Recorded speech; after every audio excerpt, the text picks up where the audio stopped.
ពេលយើងចប់យុវវ័យហើយយើងត្រូវការចាប់យកជំនាញមួយហើយនឹងចូលទៅកាន់សាកលវិទ្យាល័យណាមួយហើយពេលចង់ដឹងពីសាកលវិទ្យាល័យនឹងមួយច្បាស់តោះតែយើងសួរអ្នករៀននៅនឹងហ្មងប៉ុន្តែអត់ស្គាល់អ្នកដែលរៀននៅនឹងទេអញ្ចឹងវាពិបាកធ្វើការសម្រេចចិត្តមនុស្សភាគច្រើនហើយក៏មានខ្ញុំដែរជួបបញ្ហានេះសាលាបង្កើតឡើងមកដើម្បីឲ្យសិស្សរៀនអញ្ចឹងខ្ញុំគិតថាមតិផលសិស្សដែលកំពុងរៀនឬមួយក៏រៀនហើយហ្នឹងវាសំខាន់ក្នុងការជ្រើសរើសសាលាឥឡូវយើងគិតមើលទៅដល់សង្គម digital យើងវិញពេលដែលខ្ញុំជ្រើសរើសរឿងមួយមើលខ្ញុំទៅមើល reviews នៅក្នុង website ដូចជា IMDb ឬមួយក៏ Rotten Tomatoes ហ្នឹងហើយពេលដែលខ្ញុំចង់ទៅទីតាំងណាមួយឬមកក៏ភោជនីយដ្ឋានណាមួយខ្ញុំទៅមើលក្នុង Google Maps reviews ហើយសូម្បីតែជ្រើសរើសកន្លែងធ្វើការក៏វាមាន website ដូចជា Glassdoor និង Indeed ដែលភាគច្រើនគេបរទេសគេប្រើទេប៉ុន្តែ website ទាំងនេះវាមានការបញ្ចេញមតិឬ reviews ពីអ្នកដែលកំពុងធ្វើការនិងអ្នកដែលធ្លាប់ធ្វើការហើយ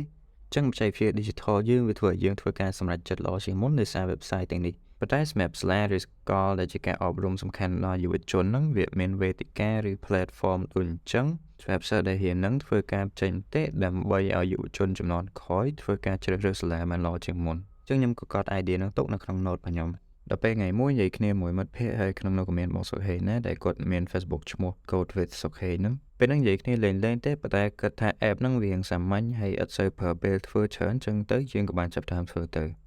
សូមស្វាគមន៍មកកាន់គម្រោងតម្លាភាពឬ Transparency Project នៅក្នុងគម្រោងនេះគឺយើងមាន platform មួយហើយឲ្យឈ្មោះថា ratemysala.com ដែលជា platform ឲ្យសិស្សនៅសាកលវិទ្យាល័យវាតម្លៃឬផ្ដល់មតិទៅដល់សាកលវិទ្យាល័យរបស់ខ្លួនឥឡូវខ្ញុំនឹងនិយាយពីដំណើរការពីការធ្វើ app ហ្នឹងពីដើមដល់ឥឡូវដែលយើងធ្វើបានជា MVP ឬមួយក៏ version មួយដែលអាចឲ្យ user ប្រើប្រាស់បានជាដំបូងយើងធ្វើការ collab ហើយ draft idea ហ្នឹងនៅក្នុង Google Docs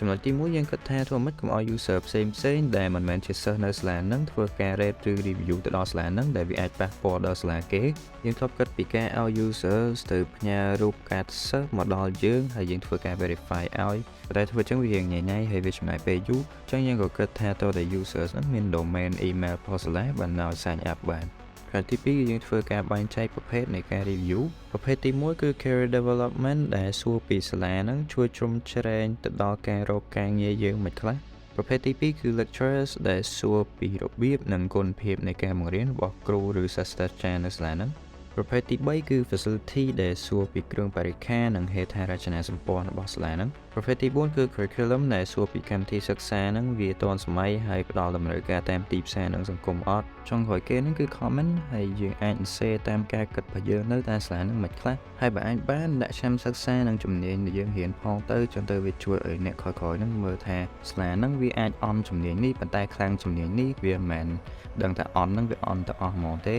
ហើយក៏ឆ្នាំសិក្សាដូចគ្នាដែរកំឡុងពេលយើងរៀនប្រហែលឆ្នាំមុនវាអាចចេះហើយពេលយើងរៀនចប់ឬមួយក៏ប្រហែលឆ្នាំកន្លងផុតវាអាចដូរឬមួយក៏ update ល្អជាងមុនឬមួយក៏ on ជាងមុនអញ្ចឹងជាធម្មតា platform មាន terms and condition ដែលសំខាន់ទៅដល់ users និងយើងដូចគ្នាដែរប៉ុន្តែយើងជាអ្នកកូដចឹងស្អប់ហើយមិនសូវយល់អាហ្នឹងដែរចឹងខ្ញុំឲ្យ ChatGPT ជួយហើយ terms and conditions នេះវាខ្លីទេប៉ុន្តែវាគ្រប់គ្រាន់សម្រាប់យើងហើយចំណុចសំខាន់មួយក្នុងហ្នឹងគឺការ review របស់ user ត្រូវតែស្មោះត្រង់ហើយអត់មានការសូកប៉ាន់ពីអ្នកផ្សេងទេឥឡូវចូលទៅកាន់ page មួយទៀតគឺ privacy policy page ហ្នឹងប្រើ ChatGPT generate ដូចគ្នាហើយដោយសារតែ platform យើងកំណត់ឲ្យមួយ email review បានតែម្ដងទេចឹងយើងត្រូវយក email ហ្នឹងទុកដើម្បីជៀសវាងការ review ពីរដងហើយក្នុង policy នេះដែរគឺយើងបញ្ជាក់ថា information របស់ user ទាំងអស់គឺយើងរក្សាទុកដោយសម្ងាត់ហើយអត់លក់ទៅឲ្យអ្នកដទៃទេហើយវាក៏ជាកាតព្វកិច្ចរបស់យើងដែរដែលយើងរក្សាការពារវាពីការ hack ឬលួចពីអ្នកដទៃឥឡូវយើងចូលមកដល់ការកូដវាតែផ្នែក back end គឺយើងប្រើ Superbase ហើយយើងអត់មានធ្វើ API អីខ្លួនឯងទេ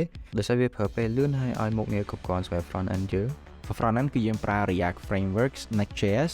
ហើយជាមួយនឹង Tailwind សម្រាប់តែ UI design ហ្នឹងគឺយើងមើល website ដូច Triple ហើយយើង get inspiration ពីគេអីមកខ្លះៗចឹងទៅហើយយើង add ខ្លួនឯងខ្លះៗចឹងទៅហើយវាចេញរបស់យើងចឹងវាមិន perfect ទេដោយសារតែយើងមិនជា UI designer ប៉ុន្តែវាបានមកមើលបានដែរ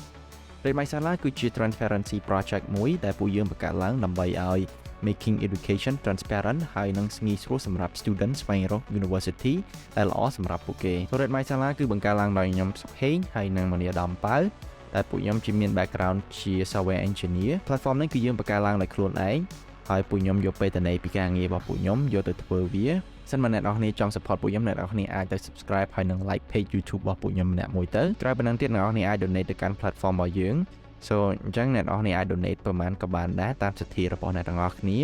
so អញ្ចឹង donation របស់អ្នកទាំងអស់គ្នាពួកយើងយកទៅប្រើដើម្បី maintenance our platform ហើយនឹងយើង improve our platform របស់យើងឲ្យកាន់តែស្រួលប្រើជាងមុនទៀតសម្រាប់ idea នេះគឺវាមិនមែនជា original idea អីទេហើយរយៈពេលដែលយើងធ្វើហ្នឹងគឺប្រហែលមួយសប្តាហ៍អញ្ចឹងបើសិនមកអ្នកនរគ្នាមាន idea ចង់ធ្វើអីមួយហើយអ្នកនរគ្នាស្រឡាញ់ idea ហ្នឹងអញ្ចឹងអ្នកនរគ្នាគួរយកពេលតិចតួចយកធ្វើវាទៅហើយនៅពេលដែលវាបាន feature មួយល្មមដែលអាចឲ្យ user ប្រើបានយើងគួរ release វាអញ្ចឹងទៅយើងមិនចាំបាច់ waste time ទៅឲ្យគេ validate idea របស់យើងថា idea នឹងរក profit បានឬក៏រក profit អត់បានអីទេទោះបីជារក profit អត់បានមែនប៉ុន្តែយើងអាចរៀនពីវាបានច្រើនដូចជាការ design ការ code ធ្វើការ marketing ហើយតាក់ទង business មួយចំនួនដែរអញ្ចឹងសង្ឃឹមថាអ្នកនរគ្នាចូលចិត្តវីដេអូនេះកុំភ្លេច like share comment ហើយកុំភ្លេចចូល rate សាលារបស់ខ្លួនឯងផងអរគុណដែលបានទស្សនាហើយសង្ឃឹមថាឃើញអ្នកនរគ្នានៅលើ platform ហ្នឹង